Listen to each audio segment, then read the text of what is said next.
Everybody, all right, in this video, let's talk about Rise of the Resistance boarding passes. So for those of you that are not aware, right, the boarding pass is basically this. What you do is you use your Disneyland Resort app. So you get to the park, and once you enter the gates, you can secure a boarding pass like party, right? And this boarding party will have a number attached to it. So it might be 55, it might be 102, it might be 79.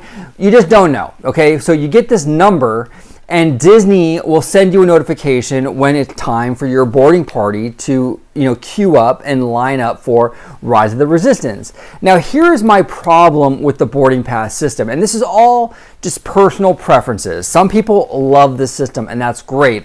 I personally don't like it, okay? This is the thing. In order to secure like a decent boarding pass number, you got to get to the park really early. So a lot of people have been getting to Disneyland at like 5 a.m., 6 o'clock in the morning, right?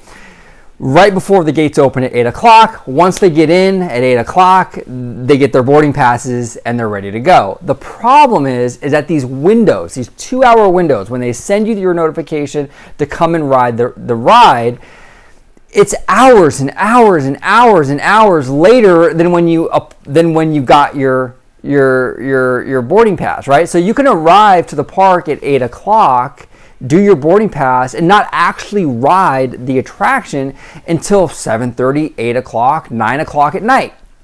So you're tethered to the park because now you have this appointment at the very end of the day now. So you're tethered to the park.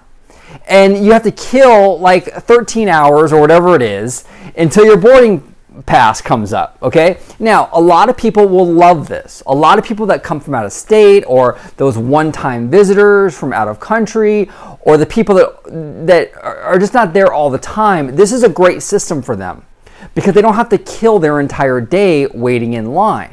But see, for me, I'm an annual pass holder, and I see these parks through that annual pass holder kind of perspective. I mean, it's just the reality. I'm a pass holder, and I don't really spend all day at the parks anymore. I really don't. I get to the parks very early and I leave like around 3 o'clock, or so. I don't spend all day unless I'm with somebody who hasn't been in a very long time.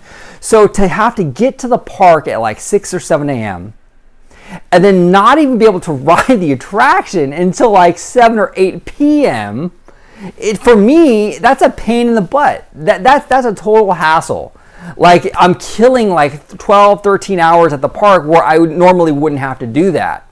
I would much rather, and this is, I think, going to be very unpopular, but I would much rather get to the park at opening at 8 a.m., wait in a 4-5 hour line. I know that sounds horrible, but I would much rather do that and be out of there by 12 or 1, having to experience attraction around lunchtime. I would rather do that, just rip the Band-Aid off and get the 4-hour wait out of the way, than get this boarding pass at like 8 o'clock in the morning and have to kill 12 or 13 hours waiting for that notification. It just seems like a hassle. And again, I'm seeing this through annual pass holder kind of glasses here, because I understand that my park going experience and habits are different than that of somebody who's only going once a year or something. I understand that, but I can only speak to you about my experience. And for me, the having to kill the whole day waiting for the boarding pass is a big hassle. It really, really is. Now, a lot of people, love this. They love not having to wait in the line. They can go across the street. They can go get McDonald's or IHOP. They can go home, take a nap, do whatever they want, and come back for their boarding pass. For me personally, I just don't like that. I would much rather just get it done. Wait in line and get it done. But what are your thoughts on this boarding pass situation? Do you agree with me? You probably don't, but do you agree with me that it's kind of a hassle having to like wait all that time to actually ride the attraction? Do you like it? Do you like the idea of not having to wait? Do you like the idea of having that window now where you can do whatever you want and come back like 12 hours later? What are your thoughts on this? I would love to hear from you guys. Thank you all so much for watching. And as always, may the force be with you.